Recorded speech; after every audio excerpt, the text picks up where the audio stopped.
물고기 뱃속의 요나, 이 사실이 진짜인지 그 진위 여부가 오랜 역사 속에서 반복적으로 등장했습니다. 본문에 등장하는 선지자 요나는 실제 인물입니다. 열왕기하 14장 말씀에 보면 북이스라엘의 여로보암 2세가 활동하던 시대에 그때에 활동했던 선지자로서 분명하게 말씀은 기록하고 있습니다. 그리고 예수님께서도 바리새인들이 기적과 표적을 구하자 요나가 사흘 밤낮을 물고기 뱃속에 있다가 살아난 표적밖에 너희들에게 보일 것이 없다라고 말씀하시면서 요나가 실제로 존재했던 인물이고 그에게 일어났던 일들이 모두 다 사실이었다는 것을 보여줍니다. 이스라엘 연안에 가면은 요빠라는 지역이 있는데요. 오늘 말씀에 등장하는 그 요나가 배를 타는 곳입니다. 그곳에 가면 거기에서 배를 타면 지중해 끝으로 가서 다시스, 스페인까지 갈 수 있는 그런 뱃길이 있습니다. 여기에 가보면은 온갖 그 고래의 조각상들 그리고 그림들이 가득한데요. 그곳에서도 역시 지속적으로 역사 속에서 지속적으로 이것이 전부 사실이었다라고 말하면서 거기에 있는 모든 그 조각상들, 그림들, 글들을 자랑스럽게 전하고 있습니다. 아마도 중세 근세 시대에 보면은 이 진실성을 가지고 굉장히 논란이 많았던 것 같습니다.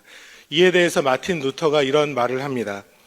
한 사람이 고래 뱃속에 3일간 있다가 그 속에서 불도 없고 먹을 것도 없이 완전히 홀로 있다가 살아났다는 이야기를 어떻게 상상할 수 있겠는가? 그러면서 이렇게 쓰죠. 이게 성경에 쓰여 있지 않았다면 이걸 동화로 생각하지 않을 사람이 과연 어디에 있겠는가? 다시 말하면 하나님의 말씀이 그렇게 기록하고 있기 때문에 그대로 믿는다는 것입니다. 그대로 받아들인다는 것이죠. 루터의 성경에 대한 대하는 이 마음, 절대적인 믿음이 참 놀랐습니다. 성경에서 그리고 역사에서 그리고 현지 지역에서 증명하고 있는 것처럼 그리고 루터의 고백처럼 한 점 오차도 없는 진리이신 하나님의 말씀을 경외함으로 저희들이 받아들이고 저희 모두가 믿음으로 이 요나서를 새벽마다 묵상해 나갈 수 있기를 그렇게 간절히 바랍니다. 요나서는 어떤 인물입니까? 요나라는 이름의 뜻은 비둘기죠. 성경에서 비둘기 하면 구약에서 가장 먼저 떠오르는 것은 창세기 8장의 홍수 사건 때에 홍수가 그쳤다는 기쁜 소식을 전하는 임무를 맡은 게 비둘기였습니다. 그러니까 비둘기는 기쁨을 가지고 오는 상징이라는 것이죠. 요나의 아들 야마떼는 왜 아들의 이름을 비둘기라고 지었을까요? 아마도 이스라엘이 고난과 환난을 당하고 있는 이 시기에 하나님의 기쁨을 전하는 그런 사람이 되기를 원하는 마음에서 그의 아들의 이름을 요나라고 지었을 것입니다. 그렇게 아마떼에게 신앙교육을 받으면서 자라났던 요나는 1절, 2절 말씀을 보면 드디어 하나님께서 그를 부르시고 사명을 전합니다. 굉장히 놀랍고 굉장히 중요한 구절입니다. 1절에서 보면 하나님의 말씀이 요나에게 임하니라 이렇게 하면서 2절을 보면 하나님께서 요나에게 이렇게 말씀을 하세요. 너는 일어나 저 큰 성읍 니느웨로 가서 그것을 향하여 외치라. 세 가지 동사로 하나님이 명령하시죠. 일어나라, 가라, 그리고 외치라. 이제 때가 되었으니 내가 너를 선지자로 세워 너의 입을 통하여서 기쁜 소식을 전하게 하겠다. 주님은 이렇게 말씀하시고 그를 부르시는 것입니다. 그 이유는 2절 하반절을 보면 이렇게 설명을 해요. 니느웨로 가라. 니느웨로 가라. 그 이유는 그들의 악독이 하나님 앞에 상달되었음이니라. 여러분 1절, 2절 이 말씀을 통하여서 저희들이 알 수 있는 것은 무엇입니까? 첫 번째로 저희들이 알 수 있는 것은요. 주의 거룩한 이 부르심, 주의 거룩한 부르심은 하나님의 아픔을 아는 데에서 시작된다는 것을 알 수 있습니다. 저희들이 상황을 좀 더 깊이 들여다보기를 원합니다. 이 당시에 북이스라엘을 괴롭히고 침략했던 나라가 어디입니까? 아수르죠. 역사의 기록을 보면 아수르는 굉장히 호전적이고 잔인한 그런 민족으로서 표현됩니다. 느느웨 왕의 유적에 발견된 이 무용담을 보면 이런 글이 있어요. 아수르는 사람의 가죽을 벗기어 죽이고 어떤 자는 기둥에 쳐박고 어떤 자는 말뚝에 꽂아 기둥 위에 찔러 죽였다. 관리들의 손발을 잘라내기도 했다. 손과 손가락을 자르고 코와 귀를 베어내고 눈을 도려내고 젊은이와 여자들을 불 속에 집어넣기도 했다. 이런 기록이 있습니다. 굉장히 잔인한 민족이죠. 북이스라엘은 요나 선지자가 태어나기도 전에 아수르로부터 계속해서 침략을 받고 있었고요. 폭력적인 지배를 받고 있었습니다. 결국 북이스라엘은 후에 보면 아수르에 의해서 멸망하게 되죠. 이런 시대적인 상황 속에서 하나님께서는 이스라엘이 아니라 아수르를 구원하기 위하여서 요나를 부르셨다는 것입니다. 여러분, 요나의 입장이라면 어떤 마음이 들었겠습니까? 정말 말도 안 되는 명령입니다. 감당할 수 없는 사명입니다. 엘리야처럼 다른 선지자들은 자신의 민족을 위하여서 하나님께 부름을 받고 귀하게 쓰임을 받는데 어떻게 요나는 우리를 핍박하고 있는 아수르를 위해서 그곳의 수도인 니느웨로 가서 복음을 전하라는 그런 명령을 받았습니까? 생각해보면 요나는 아수르 때문에 고난당하면서 자랐고 눈물 흘리고 힘겨워하는 부모님, 주변에 있는 이웃들을 보면서 그는 피부로 느끼면서 자랐습니다. 요나는 이러한 상처와 아픔을 가진 자였습니다. 왜냐하면 그의 가족과 민족을 사랑하기 때문에, 너무나 당연한 것이죠. 사랑하기 때문에 자라면서 말할 수 없는 상처를 받고 원망을 가지고 분통해하며 그는 자란 것입니다. 저희도 그렇지 않습니까? 멀리 있지만 우리 조국에 대한 소식을 들을 때마다 정말 잘 됐으면 좋겠고 정말 기쁜 소식이 들려왔으면 좋겠습니다. 조금만 우리 민족이 욕을 먹거나 무슨 비난을 받는 일들, 힘든 일들이 생기면 저희들의 마음이 아프지 않습니까? 저는 이번 그 베이징 동계올림픽 때 쇼트트랙 그 룰도 저는 잘 모르는데 신문 기사만 봐도 막 열받아요. 막 억울하고 우리 선수들이 억울해하고 여러분도 그렇지 않습니까? 제가 이전에 기억나는 게 2014년에 그 러시아 동계올림픽에서 김연아 선수가 금메달을 놓치고 은메달 받았을 때 물론 뭐 다 열심히 했겠지만 제 생각엔 금메달을 받아야 하는데 뭐 편파 판정이라는 기사도 있고 저는 그날 밤 잠이 안 오는 거예요. 뭐 제가 그 관계자도 아닌데 이 피겨 스케이팅이 뭔지도 저는 모르는 사람인데 막 잠이 안 오는 거예요. 막 분하고 김연아가 얼마나 슬퍼할까 막 답답하고 제가 개인적으로 잘 알지도 못하면서도 억울해하고 신경이 쓰인 이유가 무엇입니까? 우리가 한민족이기 때문에 한 핏줄이기 때문에 자연스럽게 갖게 되는 그러한 마음입니다. 여러분, 요나는 어땠을까요? 하나님의 부르심은 영광인데 이스라엘의 백성을 무자비하게 죽이고 약탈하는 민족 아수르, 그 아수르의 수도 니느웨, 그의 반응은 3절에서 설명합니다. 그러나로 시작하죠. 그러나 요나가 여호와의 얼굴을 피하려고 일어나 다시스로 도망하려 하여 욥바로 내려갔더니 하나님의 부르심에 그러나로 반응하며 도망치는 요나, 그 부르심이 원수의 나라라면 저는 어떻게 보면 이해가 될 것 같습니다. 그런데 요나가 이 본문에서, 이 장면에서 한 가지 몰랐던 것이 있습니다. 여러분, 그것이 무엇입니까? 이것이 하나님의 마음입니다. 하나님의 마음, 아수르를 향한 하나님의 애통한 마음, 그곳에 죽어가는 영혼들, 세상 속에 있기 때문에 약탈하는 것, 다른 사람을 유린하고 침략하는 것, 이것이 당연한 것처럼 생각하는 그 민족을 향한 하나님의 긍휼과 사랑을 요나는 모른 것입니다. 하나님의 마음은 어떻습니까? 요나서 마지막 장 마지막 절에 보면 이렇게 말씀해요. 하룻밤에 났다가 하룻밤에 말라버리는 이 박너쿨도 아꼈거늘 하물며 이 큰 성읍 니느웨에는 좌우를 분별하지 못하는 자가 12만 명이요 가축도 많이 있나니 내가 어찌 아끼지 아니하겠느냐. 성인 남자의 숫자가 12만 명이라고 그러면 적어도 60만 명 이상이 니느웨에 살고 있는 것입니다. 하나님은 이곳에 있는 사람들을 보면서 마음이 아프셨습니다.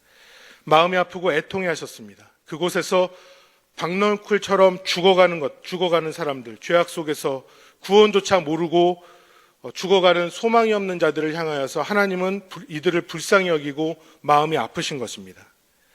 그리고 하나님께서는 요나를 부르신 것이죠. 어떻게 이스라엘을 핍박하고 유린하는 아수르를 구원하기를 원하느냐.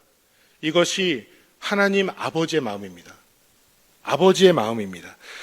우리는 주님, 우리 하나님, 우리 아버지의 마음을 갖고 이 땅을 살아야 할 것입니다. 그 마음이 때로는 내 마음의 상처와 고통과 아픔으로 찾아올 수 있을지라도 하나님께서 바라보시는 그 마음, 그 시선을 갖고 그 마음을 가지고 우리는 볼 수 있어야 하고 느낄 수 있어야 하는 것입니다. 이전에 미국의 영향력 있는 그 톡쇼 진행자 그 오프라 윈프리를 잘 아실 것입니다. 많이 인용되는 이분의 글들이 많이 있는데 자서전에서 이런 말을 하죠. 남보다 더 가졌다면 축복이 아니라 사명이다. 남보다 아파하는 것이 있다면 그것은 고통이 아니라 사명이다. 그러면서 책에 이런 말을 해요. 남보다 더 많이 가졌습니까? 하나님께서 남 도우라고 내게 맡겨주신 사명임을 알아야 합니다. 몸과 마음에 아픔이 있습니까? 그것은 고통이 아니라 고통하는 사람을 돕기 위해서 주시는 사명임을 알아야 합니다. 이렇게 적었습니다. 사랑하는 여러분, 우리가 매일매일을 이곳에서 살아갈 때에 우리는 하나님의 아픔을 가지고 살고 있습니까? 하나님의 눈물이 우리 안에 있습니까? 우리의 삶에 지금 이 모습으로, 이곳으로, 이런 상황 속으로 부르신 나의 삶을 허락하신 하나님, 그 하나님의 마음을 가지고 우리는 무엇을 보며 애통하고 있습니까? 내 삶에 때로는 고통이고 아픔인 것들, 너무나 힘겨운 이것들, 어쩌면 이것을 먼저 가지고 또 다른 아픔 속에 있는 사람들을 위로하고 그들을 축복하고 그들을 섬기라고 주님이 주신 사명이 아니겠습니까? 우리 이 땅을 살아가면서 하나님의 마음을 달라고 기도하고 정말 이 마음 주시는 대로 이 땅을 섬기며 살아가고 나누며 살아가고 사랑하며 살아가고 복음을 전하여 영혼을 살리며 살아가는 것, 여러분 이것이 이 땅에서 지금 우리가 할 수 있는 우리에게 주신 주님의 사명임을 여러분 꼭 기억하시기를 바랍니다. 두 번째로 알아야 하는 것은 주의 거룩한 부르심 앞에는 순종함으로 그 사명이 시작됩니다. 오늘 본문 말씀을 보면 주님의 애통한 마음 속에 하나님께서 부르셨는데 요나는 그러나 하면서 주님께 순종하지 못하고 주님의 낯을 피하여 도망치고 있습니다. 그것도 이스라엘에서 아수르는 북동쪽인데 정반대인 서쪽으로 가서 배를 타고 그들이 말하고 있는 지중해의 끝인 다시스, 스페인까지 가서 도망치려고 요나는 하고 있습니다. 여러분 이 구절에서 발견할 수 있는 것이 무엇이겠습니까? 부르심에 즉각적으로 순종할 수 있는 우리의 자세와 마음이 먼저 필요한 것입니다. 여호와의 말씀이 임하였을 때 생각해 보면 이것은 영광스러운 순간이죠. 나의 삶을 하나님이 불러서 사용하신다는 거예요. 전능하신 하나님이 나 같은 거 필요 없는데 나를 불러가지고 하나님이 쓰기를 원하신다고 불러서 일어나서 가서 외치라고 주님이 그런 영광스러운 사명을 주셨습니다. 그런데 이 순간 바라보면 요나는 그 사명, 그 부르심에 순종할 수 있는 준비가 되어 있지 않은 것입니다. 아니 주님의 말씀이라면 무조건 순종하고 절대적으로 복종해야 할 것인데 이 정도는 되어야지 성경에 나오는 선지자가 되지 않겠습니까? 그런데 그 부르심이 아수르건 블레셋이건 어느 나라이건 순종할 준비가 되어 있어야 하는데 요나는 그렇지 못한 것이죠. 보통은 못 받아들이겠고 힘들면 하나님 앞에서 원망하고 기도하면서 주님 이것은 아닙니다. 뭐 이렇게 기도해야 될 것 같은데 요나는 그게 아니라 배를 타고 도망치려고 하는 겁니다. 순종할 준비가 되어 있지 못한 것이죠.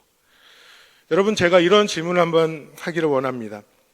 만약 나의 삶이 하나님 앞에 의미 있게 쓰임받지 못한다면 여러분 그것은 하나님의 부르심이 없어서일까요? 아니면 부르심에 순종할 마음과 자세가 없어서일까요? 사랑하는 여러분, 저는 우리 주님께서 저희를 불러서 저희가 순종하며 주님 앞에 나아갔을 때 저희를 통하여 일하시기를 주님 원하신다고 그렇게 믿습니다.